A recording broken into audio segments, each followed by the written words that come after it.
HAD Channel Indonesia.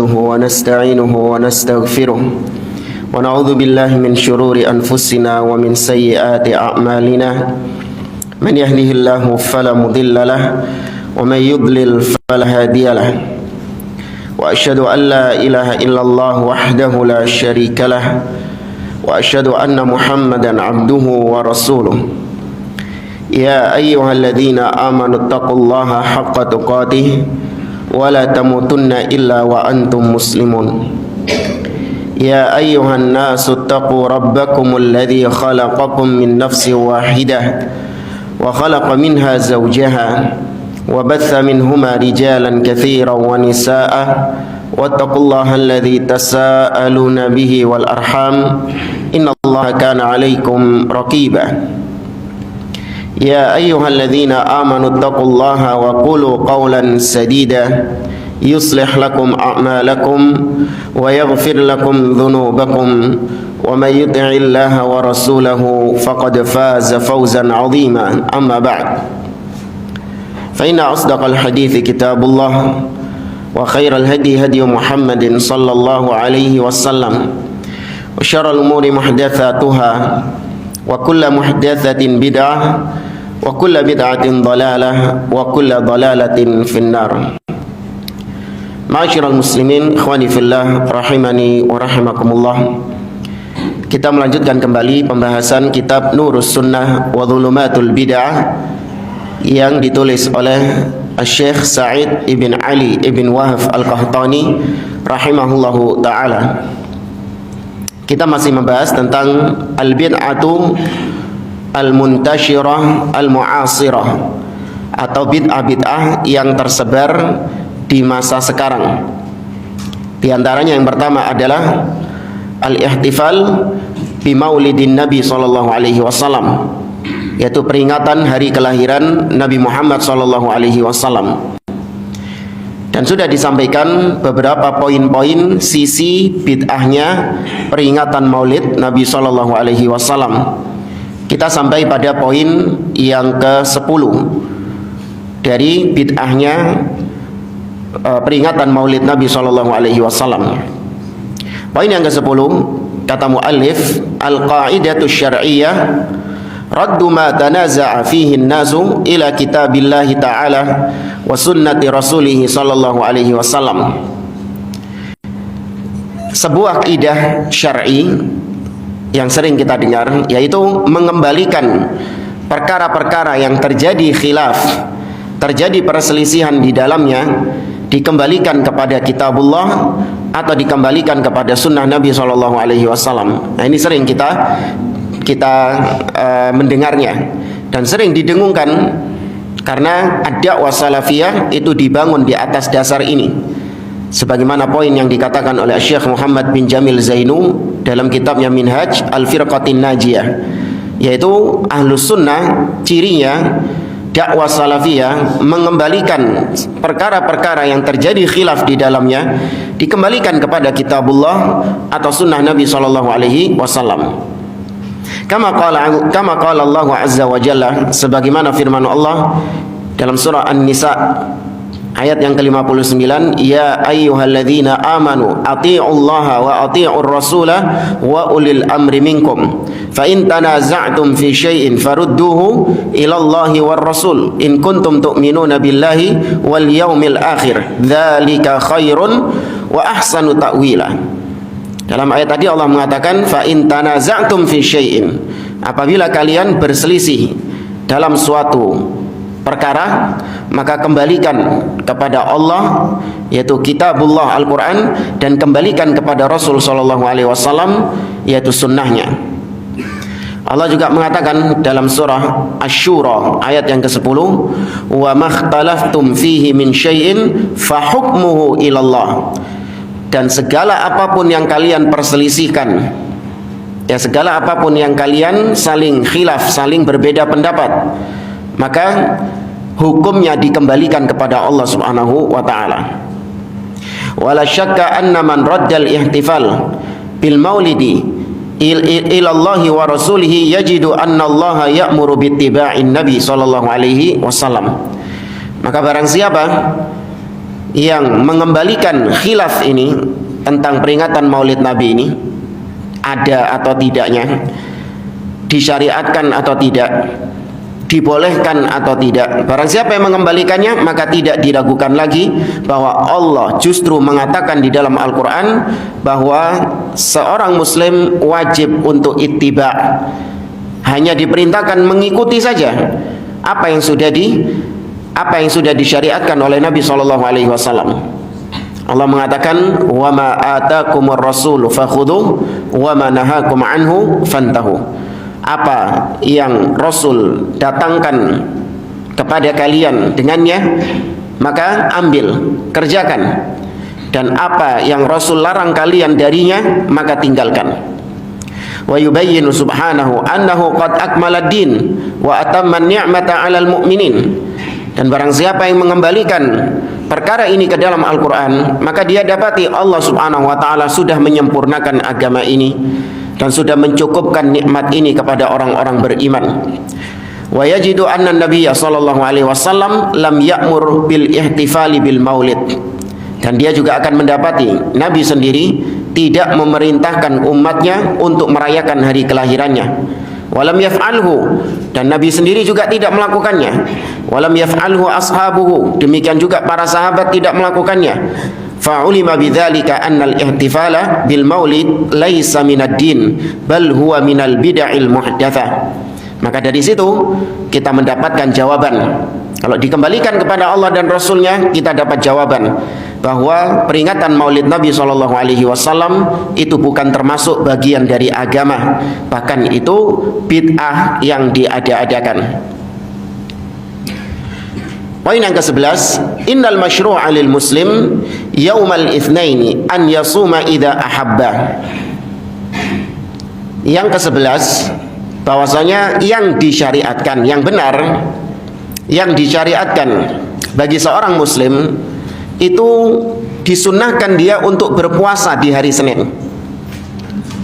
Karena Nabi sallallahu alaihi wasallam su'ila an shaumi yaumil itsnain. Karena Nabi pernah ditanya tentang puasa di hari Senin, dzaka yaumun wulidtu fihi wa yaumu bu'ithu au unzila alayya fihi.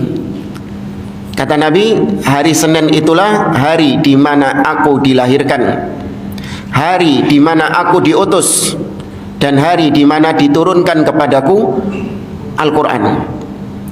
Ya, ketika Nabi ditanya tentang hari Senin, Nabi menjawab demikian. Fal masyru' at-ta'assi bin Nabi sallallahu alaihi wasallam fi siyami yaumil itsnain. Maka yang disyariatkan adalah meneladani Nabi sallallahu alaihi wasallam kalau berkaitan dengan hari kelahirannya, ya sudah ikuti Nabi.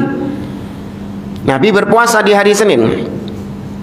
Nanti akan ada bantahan lebih detail lagi tentang syubhat sebagian orang yang membolehkan Maulid Nabi SAW dengan dalil bahwa puasa Senin itu adalah dalil bolehnya acara Maulid Nabi SAW, bolehnya peringatan Maulid Nabi SAW, karena Nabi berpuasa di hari Senin karena hari lahirnya. Maka jawaban ringkasnya, ya kalau Nabi SAW taruhlah itu adalah dalam rangka merayakan Maulid, maka Nabi SAW melakukannya dengan cara apa? Puasa. Ya, Nabi melakukannya dengan cara puasa, maka cukup ikuti. Kalau memang kalian benar-benar mencontoh Nabi SAW yang merayakan kata kalian hari lahirannya, maka cukup dengan puasa hari Senin. Dan itu yang dikerjakan oleh Nabi dan para sahabat-sahabatnya. Tidak dengan memperingatinya, ya, kemudian diperingati mungkin hanya setahun sekali atau ketika ada momen-momen tertentu. Dan perlu dicatat bahwa hari lahir Nabi SAW itu bukan hari besar yang terus berulang tiap tahun untuk diperingati. Ya, bukan hari besar. Karena kalau itu adalah hari raya, maka Nabi membuktikan bahwa itu bukan termasuk hari raya. Dengan cara apa Nabi membuktikan? Nabi berpuasa. Paham maksudnya? Ya, Nabi berpuasa menunjukkan bahwasanya kalau itu hari raya berarti boleh nggak puasa? Nggak boleh. Maka Nabi sendiri mengisyaratkan bahwa hari tersebut bukan hari besar, makanya Nabi berpuasa. Yang ke-12, Idul Maulid An-Nabawi la yakhlu min wuqu'il munkarat wal mafasid ghaliban. Peringatan hari kelahiran Nabi SAW itu kebanyakan. Di sini beliau mengatakan kebanyakan, tidak memukul rata semuanya. Kebanyakan diisi dengan perkara-perkara yang mungkar dan perkara-perkara yang penuh dengan kerusakan-kerusakan. Kebanyakan. Jadi kalau ada poin-poin yang ini nanti tidak Anda dapati di sini di Indonesia misalnya, maka ya nggak salah beliau. Karena beliau mengatakan kebanyakan dan sesuai dengan apa yang beliau alami di sana, di Timur Tengah sana, di Arab sana, entah di Mesir ya, atau di Irak dan seterusnya. Wa yurafu dzalika min syahidi hadzal ihtifal man syahada hadzal ihtifal wa min hadhil munkarat ala sabilil mithal lal hasr. Dan kata beliau, kemungkaran-kemungkaran tersebut itu diketahui oleh orang-orang yang menyaksikan langsung peringatan Maulid Nabi SAW. Dan di antara kemungkaran-kemungkaran ini hanya sebatas mencontohkan, menyebutkan sebagian, tidak membatasi semuanya. Seperti yang pertama, aktsarul qasaid wal madaih allati yataghanna biha ahlul maulid la yakhlu min alfadhin syirkiyah. Kata beliau, kebanyakan pujian-pujian yang disenandungkan, yang dibacakan, dilakukan oleh orang-orang yang merayakan Maulid Nabi, itu kebanyakan lafalnya itu adalah lafal-lafal kesyirikan. Ya. Apa yang dinyanyikan di sana yaitu bentuk syair-syair, pujian-pujian kepada Nabi SAW, itu kebanyakannya adalah pujian-pujian yang ghulu, berlebih-lebihan kepada Nabi SAW. Ini contoh juga, karena yang hafal cuman ini tok. Wallahu a'lam, yang lain juga mungkin masih banyak. Dan ada juga, karena macam-macamnya itu banyak. Di antaranya apa yang disebutkan di Qasidah Burdah. Itu juga salah satu yang sering dibaca ketika peringatan Maulid Nabi SAW. Disebutkan tentang pujian kepada Nabi, ya akramal khalqi ma liman aludhu bihi siwaka inda huduthil hadithil amami. Wahai makhluk yang paling mulia, maksudnya Nabi SAW, tiada bagiku tempat berlindung dikala musibah datang kepadaku kecuali hanya kepadamu. Ya, minta perlindungan kepada Nabi SAW. Kemudian dikatakan wa min judika dunya wa dharrataha. Di antara kedermawananmu wahai Rasulullah yaitu adanya dunia dan akhirat. Ya, dunia dan akhirat itu ada karena kedermawanannya Nabi SAW. Padahal Allah mengatakan wa inna lana lal akhirata wal ula, milik Allah. Ya, dunia dan akhirat itu milik Allah Subhanahu wa taala. Bukan tercipta oleh Nabi SAW. Ditambah lagi dengan kesyirikan dalam asma wa sifat. Wa inna min ulumika ilmul lawhi wal qalam. Di antara ilmumu wahai Muhammad adalah ilmu tentang lauhul mahfud dan ilmu tentang al-qalam, yakni catatan takdir. Padahal tidak ada yang mengetahui ilmu gaib kecuali Allah Subhanahu wa taala. Qul la ya'lamu man fis samawati wal ardil ghaiba illallah. Katakanlah, tidak ada yang mengetahui ilmu gaib baik yang di langit ataupun di bumi kecuali Allah Subhanahu wa taala. Allah juga mengatakan kepada nabinya dalam surat Al-A'raf, "Qul la amliku li nafsi naf'an wa la dharran illa ma syaa Allah, walau kuntu a'lamul ghaiba lastakthartu minal khairi wa ma massani yasu." Seandainya aku tahu yang gaib, Nabi diperintahkan ngomong gitu. Walau kuntu a'lamul ghaiba, seandainya aku tahu yang gaib, maka tentu aku akan ditimpa kebaikan-kebaikan dan aku tidak akan ditimpa keburukan-keburukan. Namun dikatakan dalam qasidah tersebut, Nabi tahu tentang ilmu takdir, tahu tentang lauhul mahfud. Jadi lengkap kesyirikannya, uluhiyah, rububiyah, dan asma wa sifat. dari apa yang kita sampaikan tadi. Dan ungkapan-ungkapan lain, ini cuma salah satunya saja. Dan pernah kita baca juga banyak bentuk-bentuk kesyirikan di dalam kalimat-kalimat pujian yang berlebihan itu. Wal ghulu wal itra alladzi naha anhu Rasulullah sallallahu alaihi wasallam, yaitu bentuk ghulu, ya, pujian-pujian yang berlebihan kepada Nabi sallallahu alaihi wasallam, yang mana Nabi melarang dari perbuatan itu semua. Faqal, Nabi mengatakan, la tuturuni kama atratin nasara ibna Maryam fa innama ana abdun faqulu abdullahi wa rasuluh. Kata Nabi, jangan kalian berlebih-lebihan hulu kepadaku sebagaimana berlebih-lebihannya orang-orang Nasara kepada Isa bin Maryam, karena aku hanyalah seorang hamba. Maka katakanlah Abdullah wa rasuluh, hamba Allah sekaligus utusan Allah. Kemudian yang kedua, di antara kemungkaran yang terjadi pada peringatan Maulid Nabi, yahsulu fil ihtifalat bil mawalidi fil ghalibi ba'dul muharramatil ukhra. Ada perkara-perkara yang haram yang terjadi tatkala peringatan hari kelahiran Nabi sallallahu alaihi wasallam. Seperti misalnya kakhtilatir rijal bin nisa, yaitu bercampur baurnya antara laki-laki dengan perempuan. Oh enggak Ustaz, di sini kita enggak pernah ngelihat itu kok. Ya, ketika mungkin ritualnya, ya mungkin katanya enggak ada ikhtilat. Tapi ternyata peringatan tersebut itu bukan hanya berupa ritual, ada juga mungkin berupa kayak campur sama adat biasanya itu loh. Ada di beberapa daerah-daerah itu, ketika bulan-bulan seperti sekarang ini, mereka juga merayakan hal tersebut, namun dicampur dengan adat-adat setempat. Apa misalnya? Iya, kearifan lokal, tapi macam-macam, beda-beda, dicampur dengan adat dan budaya setempat.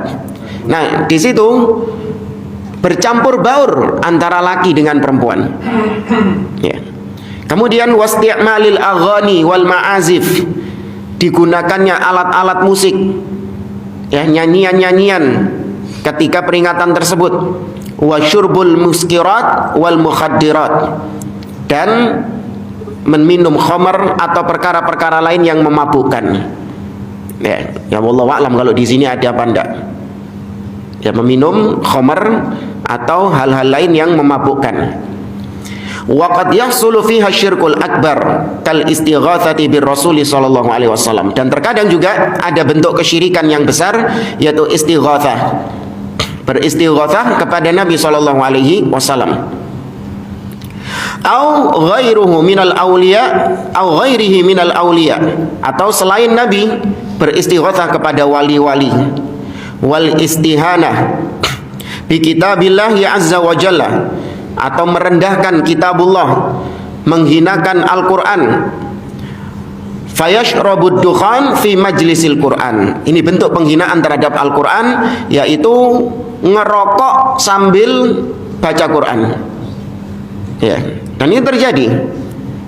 Ya, bukan cuma Maulid Nabi, mungkin tahlilan atau apa. Ketika dibacakan surat Yasin, nah itu tangan kanannya atau tangan kirinya pegang, bukan Quran, surat Yasin tok biasanya itu. Itu pegang surat Yasin, tangan kanannya pegang rokok. Iya, itu kita saksikan. Loh, karena memang rokoknya disediakan di depan kok. Rokoknya disediakan di depan sama sahibul bait, sama tuan rumahnya. Tinggal ngambil ini pengunjungnya itu. Dan ketika itu dibacakan Al-Quran, surat Yasin sambil ngerokok. Ya. Wa yahsulul israfu wat tabdzir fil amwal, dan bentuk kemungkaran lain dalam peringatan Maulid adalah bentuk israf, tabdzir, yaitu membelanjakan harta dengan cara israf, menghambur-hamburkan harta pada perkara-perkara yang tidak disyariatkan.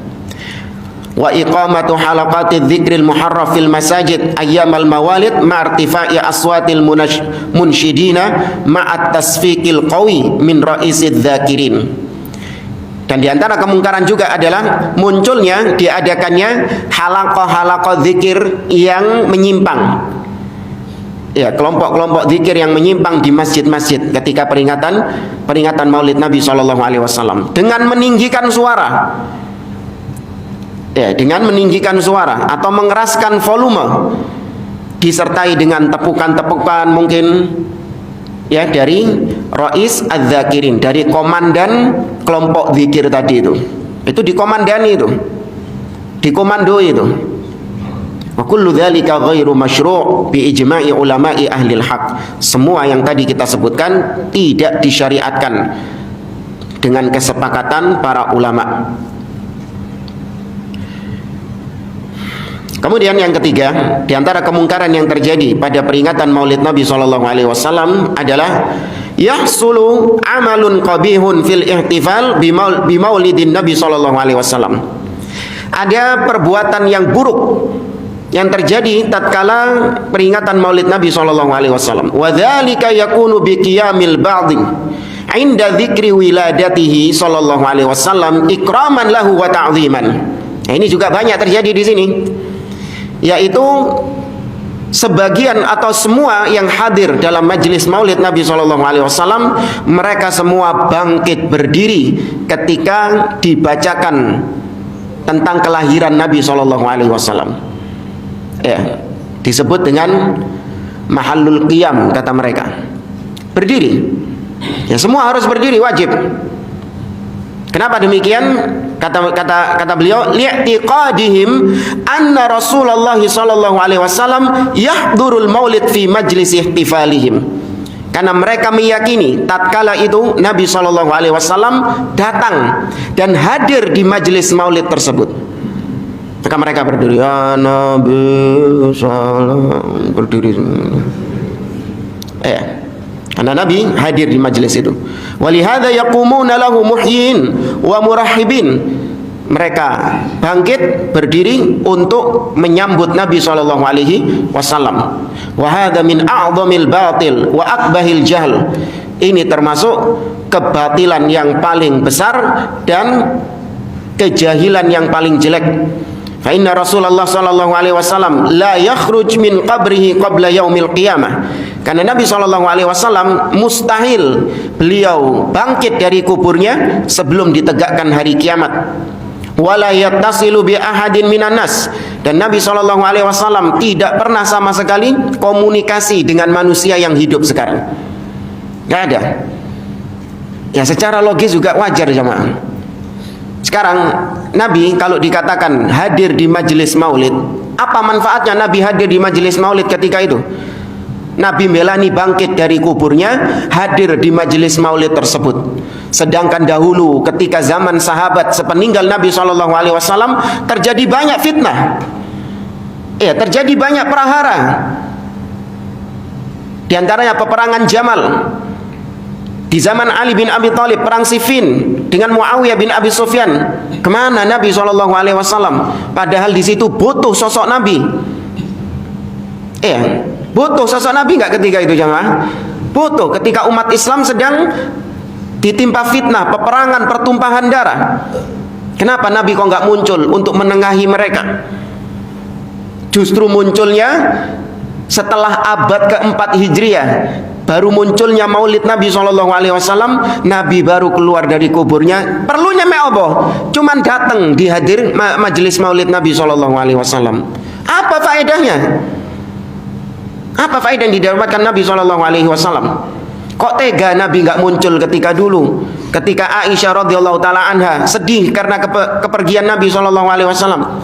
Ketika putrinya Fatimah sedih karena ditinggal oleh Nabi SAW, dan para sahabat-sahabat yang lain sedih ditinggal oleh beliau. Kenapa Nabi kok nggak keluar dari kuburnya menghibur beliau, menghibur mereka? Dan kenapa munculnya kok setelah itu? Dan munculnya juga nggak ada faedahnya. Di peringatan Maulid Nabi SAW. Dan yang paling menakjubkan adalah ketika kita mencoba untuk meluruskan pola pikir orang-orang ini. Saya tanya kepada mereka, kalau bulan-bulan seperti sekarang Rabiul Awal ini, banyak di antara kaum muslimin yang mengadakan majelis Maulid Nabi SAW. Bahkan satu kota, jangankan satu kota, mungkin satu daerah sini itu hampir tiap kampung itu ngadakan. Misalnya, kalau diadakan maulid, peringatan maulid Nabi SAW di tempat ini, di kampung sebelah ngadakan juga, di kampung sebelah ngadakan juga, kemudian di daerah yang lain, kecamatan yang lain ngadakan juga dengan jumlah yang banyak. Kemudian di kota yang lain juga ngadakan, di provinsi yang lain juga ngadakan, bahkan di negara yang lain juga mengadakan di satu tempat. Saya tanya kepada antum, Nabi hadir yang mana? Hah? Oh, Nabi hadir semuanya. Oh, repot berarti ini. Metani siji-siji ini. Dan saya pernah berdiskusi dengan mereka, apa jawaban mereka? Wis, nggak usah dipikir Nabi SAW bagaimana Nabi menghadiri majelis tersebut, nggak usah dipikir. Naudzubillah, untuk urusan seperti ini kau mengatakan nggak usah dipikir, sedangkan akidah tentang turunnya Allah ke langit dunia kau tolak. Kenapa ditolak? Karena nggak mungkin Allah keliling dunia katanya. Tahu jamaah? Salah satu penolakan mereka, kenapa Allah itu tidak turun, kata mereka. Sedangkan Ahlussunnah menetapkan Allah turun. Kata mereka, oh enggak. Kenapa kok Allah enggak turun? Karena sepertiga malam itu senantiasa ada. Selama 24 jam pasti ada bagian bumi yang mengalami sepertiga malam terakhir. Maka berarti kalau Allah turun sepertiga malam terakhir, maka Allah keliling kalau kayak gitu. Ya, enggak bisa mereka menetapkan Allah seperti itu. Namun ketika maulid Nabi, mereka menetapkan gak usah ditanya bagaimana Nabi keliling. Kebalik, mestinya Allah gak usah ditanya bagaimana turunnya Allah subhanahu wa ta'ala. Tetapkan. Ya, ini diantara keruwetan pemikiran mereka. Baik, maka Nabi SAW tidak mungkin keluar dari kuburnya untuk hadir di majelis tersebut, dan Nabi tidak pernah berkomunikasi, berhubungan dengan manusia siapapun. Wala yahduru ijtima'ahum, dan harus kita yakini Nabi SAW tidak pernah hadir di perkumpulan-perkumpulan mereka atau majelis-majelis maulid mereka. Bal huwa muqimun fi qabrihi ila yaumil qiyamah. Yang benar, Nabi SAW masih tetap berada di kuburnya dan tetap berada di sana sampai hari kiamat. Wa ruhuhu fi a'la illiyin 'inda rabbih fi daril karamah. Sedangkan ruh beliau berada di tempat yang tinggi. Ya, berada di tempat yang tinggi, di tempat yang terbaik di sisi Allah Subhanahu wa taala. Kama qala Allah azza wa jalla, sebagaimana Allah katakan di dalam surah Al-Mu'minun ayat yang ke-15 dan setelahnya, Allah mengatakan tsumma innakum ba'da dzalika lamayyitun tsumma innakum yaumal qiyamati tub'atsun. Sesungguhnya kalian setelahnya akan mati, dan kalian yaumal qiyamati tub'atsun, kalian semuanya akan dibangkitkan pada hari kiamat. Nah, sekarang belum hari kiamat, maka nggak mungkin dibangkitkan. Wa qala alaihi salatu wassalam, Nabi SAW juga bersabda, ana sayyidu waladi Adam yaumal qiyamah. Akulah pemimpin anak-anak Adam pada hari kiamat. Wa awwalu man yanshaqqu anhul qabr, dan akulah manusia pertama yang dibangkitkan dari kuburnya. Wa awwalu syafi' wa awwalu musyaffa', dan akulah orang yang diberi syafaat pertama kali oleh Allah dan memberi syafaat kepada manusia.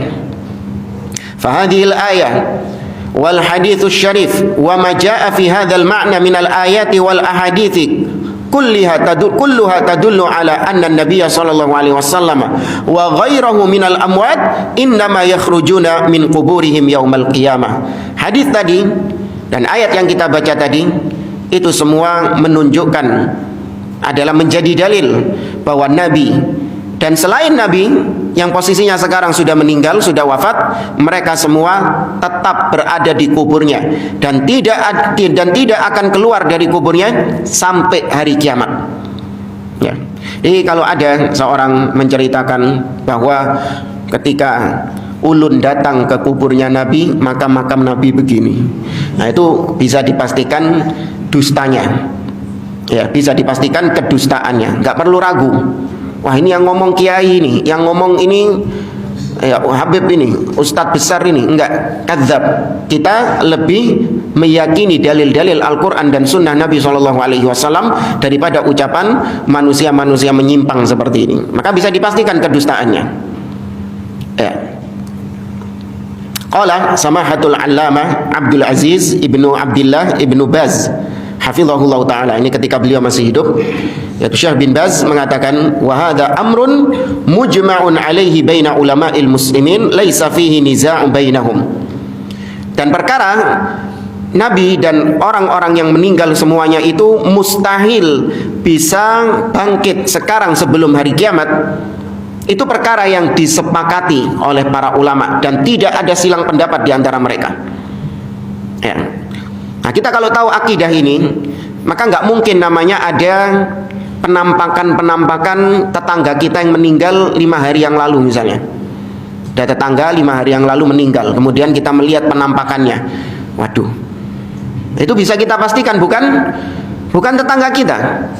Iya, tapi asyaiton yang mencoba untuk menakut-nakuti. Atau mungkin keluarga kita datang kepada kita, keluarga kita, salah satu anggota keluarga kita sudah meninggal, datang kepada kita bilang kalau dia lagi kepanasan, ya, hanya besok dibawakan air disiram kuburan ini. Atau kepanasan, besok dipanggil tukang bikin bikin bukan terop, hah? Iya, juglo. Sebagai gaya tutupan gitulah. Ya, karena bikin atap, karena ini tadi saya didatangi, dia kepanasan katanya, dibikinin atap itu. Kalau dia tahu akidah Islam bahwa nggak mungkin ada hubungan antara yang mati dengan yang hidup, maka dia pasti akan menolak hal tersebut. Nggak akan dia lakukan. Ini pentingnya akidah. Ya, nggak ada sambungan itu. Mau pakai kartu telepon apapun, nggak ada sambungan antara dunia dengan alam barzakh, itu mustahil ada sambungan itu. Nggak ada teknologi sampai sekarang dan tidak akan pernah ada teknologi yang bisa menyambungkan antara orang yang hidup di dunia dengan orang yang sudah di alam barzakh. Taib jamaah rahimani wa rahimakumullah, sudah selesai dari kitab ini. Kita bawakan materi tambahan tentang titik temu antara yang membolehkan maulid dengan yang melarang maulid. Ada titik temunya. Kita ringkas saja, ada 2 titik temu antara yang membolehkan maulid dengan yang melarang maulid. Titik temu yang pertama adalah baik yang melarang ataupun yang membolehkan peringatan maulid Nabi SAW, dua-duanya sama-sama atas dasar mahabbatur Rasul sallallahu alaihi wasallam. Sama-sama atas dasar cinta kepada Nabi sallallahu alaihi wasallam. Yang merayakan maulid dasar mereka cinta kepada Nabi, ya. Yang melarang maulid jangan dibilang kalau mereka itu dasarnya benci kepada Nabi, lah. Mereka tidak mau merayakan maulid Nabi sallallahu alaihi wasallam juga dorongannya karena apa? Cinta kepada Nabi. Karena mereka menganggap kecintaan kepada Nabi itu hanya apa? Ittiba, mengikuti Nabi, mencontoh, meneladani beliau sallallahu alaihi wasallam, bukan memunculkan perkara-perkara yang baru. Baik, ini titik temu antara yang membolehkan dengan yang melarang. Kemudian titik temu yang kedua adalah baik yang membolehkan maulid atau yang melarang maulid sama-sama sepakat bahwa peringatan maulid Nabi SAW tidak terjadi pada 3 generasi awal. Ya, tidak terjadi pada 3 generasi awal, yaitu generasi Nabi dan para sahabatnya, generasi tabi'in dan tabi'ut tabi'in. Sepakat. Ya, di sini kita sebutkan ucapan-ucapan ulama yang membolehkan atau yang melarang maulid Nabi SAW dulu. Yang pertama adalah Syekhul Islam Ibnu Taimiyah rahimahullah ta'ala dalam kitabnya Iqtida As-Siratil Mustaqim. Beliau mengatakan, ma yuhdithuhu ba'dun nasi imma mudahatun lin nasara fi milad Isa alaihi salam wa imma mahabbatun lin nabi sallallahu alaihi wasallam wa ta'ziman.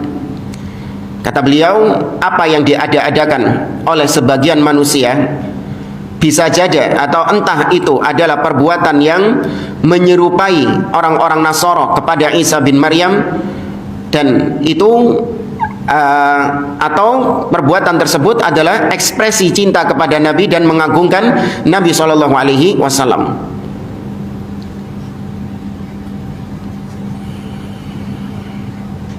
Di sini beliau mengucapkannya panjang. Wallahu qad yuthibuhum ala hadhil mahabbah wal ijtihad. Ini nanti kita bahas pada pertemuan yang berikutnya. Dan sering digunakan potongan ini oleh ahlul bid'ah. Bahwasanya Syekhul Islam Ibnu Taimiyah rahimahullah membolehkan maulid Nabi karena beliau mengatakan di sini, dan Allah terkadang memberi pahala, ya, terkadang Allah Subhanahu wa taala memberikan pahala kepada mereka karena kecintaan mereka ini kepada Nabi sallallahu alaihi wasallam. Karena dasar cintanya mereka kepada Nabi. Yang merayakan maulid ini loh, dasarnya apa tadi?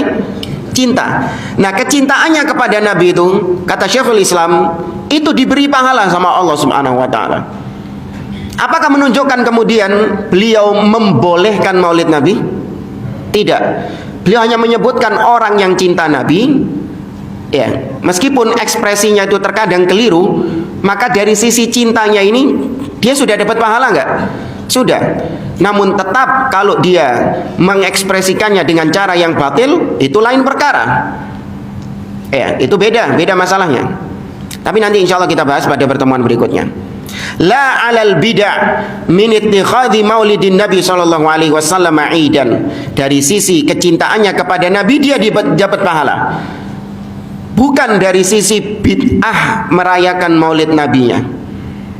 Paham ya? Jelas di sini beliau mengatakan dia dapat pahala dari sisi cintanya kepada Nabi, bukan dari sisi perbuatan bid'ah yang diadakan ketika maulid itu. Ma'akhtilafin nasi fi maulidihi fa inna hadza lam yaf'alhu salaf. Meskipun manusia berbeda pendapat tentang perkara yang satu ini, karena meskipun manusia berbeda pendapat dalam perkara yang satu ini, namun bisa dipastikan bahwa perkara ini, yaitu maulid Nabi SAW, tidak dikerjakan oleh para salaf. Padahal ma'aqiyamil muqtadi lahu wa adamil mani' minhu law kana khairan. Padahal mereka punya motivasi kuat, para salaf ini, mereka punya dorongan kuat untuk melakukan peringatan maulid Nabi SAW. Apa dorongannya tadi yang dapat pahala ini? Cinta. Para sahabat cinta enggak? Nemen cintanya, sangat cinta kepada Nabi SAW. Ada yang menghalangi para sahabat untuk melakukannya? Tidak ada. Ya, maka tidak dilakukan oleh mereka. Di situ tahu bahwasanya memang itu bukan sebuah syariat di sisi Allah Azza wa Jalla. Lau kana khairan. Seandainya memang itu baik, maka lasabaquna ilaihi. Pasti para salaf yang lebih dulu mengerjakannya daripada kita, karena mereka lebih cinta kepada Nabi SAW. Ini panjang ucapan beliau, cuman tadi intinya tidak diadakan atau dikerjakan oleh para salaf. Kemudian ulama yang kedua, Al-Faqihani, yang wafat pada tahun 734 Hijriah. Dalam kitabnya Al-Mawrid fi Amalil Maulid, la a'lamu li hadzal maulid aslan fi kitabin wala sunnah. Aku tidak mengetahui maulid ini ada dasarnya, tidak di dalam Al-Quran, tidak pula di dalam As-Sunnah. Artinya tidak ada dasarnya di dalam Al-Quran dan As-Sunnah. Wala yanqul amaluhu, ya, wala yunqal amaluhu an ahadin min ulama'il ummah, dan tidak pernah dinukilkan perbuatan maulid ini dari salah seorang pun dari ulama-ulama umat ini. Alladzina humul qudwa fid din al-mutamassikuna bi atharil mutaqaddimin bal huwa bid'ah. Yang mana para imam-imam ini adalah qudwa, panutan di dalam agama, dan mereka berpegang dengan jejaknya para salaf. Bal huwa bid'ah. Yang benar maulid ini adalah bid'ah. Ya. Setelah itu Al-Imam Asy-Syaukani rahimahullahu taala, beliau mengatakan, ini panjang ucapan beliau, tapi kita ambil intinya, yaitu tidak terjadi di zaman salaf. Kata beliau, bal ajma'al muslimun annahu lam yujad fi asri khairil qurun. Bahkan umat Islam sepakat bahwasanya Maulid Nabi tidak terjadi pada generasi terbaik, yaitu para sahabat, tabi'in dan tabi'ut tabi'in. Walal ladzina yalunahum, bahkan generasi setelahnya tidak terjadi, belum diadakan peringatan Maulid ini. Wa ajma'u annal mukhtara' lahus sultan. Bahkan mereka sepakat bahwa yang pertama kali mengadakan peringatan Maulid ini adalah penguasa, yaitu penguasa Daulah Fatimiyah itu yang kemarin kita sebutkan. Itu dari ulama-ulama yang membolehkan. Sekarang dari ulama-ulama yang melarang. Sekarang kita bahas atau kita bawakan ucapan-ucapan dari ulama-ulama yang membolehkan. Nah, biar fair, biar adil. Ya, kita sebutkan yang melarang. Nanti ada yang ngomong, wah nggak fair ini. Ya, itu yang disebutkan ulama-ulamamu semuanya. Ada ulama-ulama yang membolehkan juga. Iya, kita sebutkan yang membolehkan ini. Ya, biar fair. Disebutkan dua-duanya. Ntar kalau disebutkan satu dituduh hizbi, repot nanti.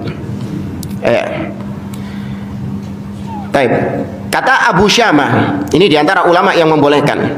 Waman ahsana mabtada'a fi zamanina min hadzal qabil maka nabi Madinati Irbil. Kata beliau, dan alangkah bagusnya apa yang diada-adakan. Beliau sudah mengatakan mabtada'a, apa yang diada-adakan di zaman kita ini, beberapa waktu sekarang ini, yaitu apa yang ada di kota Irbil. Jabarahallahu ta'ala kulla amin fil yaumil muwafiq li yaumi maulidin Nabi sallallahu alaihi wasallam minas sadaqat wal ma'ruf. Kata beliau, yaitu di kota Irbil tersebut diadakan peringatan yang bertepatan dengan hari lahirnya Nabi Shallallahu Alaihi Wasallam. Lihat, perhatikan di sini beliau, fi zamanina, mabtada'a fi zamanina, apa yang diada-adakan di zaman kita sekarang. Ya, dari sini dipahami bahwa tidak terjadi di zaman salaf, tapi di zaman beliau. Kalau dari orang-orang kontemporer, tokoh-tokoh kontemporer yang membolehkan Maulid Nabi SAW, yaitu seorang tokoh ulama sufi yang ada di Mekah, yaitu Muhammad Alwi Maliki rahimahullah, sudah meninggal orangnya. Ya, banyak dibantah oleh para ulama di Mekah sana. Nah, ini diantara orang-orang atau diantara ulama yang menginspirasi orang-orang yang membolehkan Maulid Nabi SAW, banyak dipakai ucapan-ucapannya. Dalam kitabnya Haulal Ihtifal bil Maulid, dia punya kitab yang berjudul seputar peringatan Maulid Nabi. Perhatikan ucapannya. Fal ihtifalu bil Maulid, adapun peringatan Maulid, wa illam yakun fi ahdihi sallallahu alaihi wasallam, meskipun itu tidak ada di zaman Nabi sallallahu alaihi wasallam, fahuwa bid'ah, maka dia itu adalah bid'ah. Lakinnahu hasanah, akan tetapi itu bid'ah yang hasanah. Terlepas dari dia menghukumi itu bid'ah hasanah, namun dia sepakat nggak kalau itu tidak terjadi di zaman salaf? Diakui sama dia, ya, diakui. Terlepas nanti hasilnya dia mengatakan itu bid'ah hasanah, itu urusannya. Tapi yang ingin kita garis bawahi di sini, wa illam yakun fi ahdihi, meskipun itu tidak ada di zaman Nabi Shallallahu Alaihi Wasallam. Ya, dan ucapan-ucapan lain dari ulama-ulama yang membolehkan Maulid, mereka semua sepakat bahwa tidak ada peringatan Maulid Nabi Shallallahu Alaihi Wasallam di zaman as-salaf. Ya, itu menunjukkan bahwa peringatan Maulid Nabi bukan termasuk sunnah dan termasuk bid'ah di dalam agama. Kurang berapa menit? Sudah. Ya, sudah. Ya, baik. Ini yang bisa kita sampaikan, wallahu a'lam bishawab. Aqulu qouli hadza wa sallallahu ala nabiyyina Muhammad wa ala alihi wa sahbihi ajma'in wa akhiru da'wana anil hamdulillahi rabbil alamin. Wassalamualaikum warahmatullahi wabarakatuh. HAD Channel Indonesia.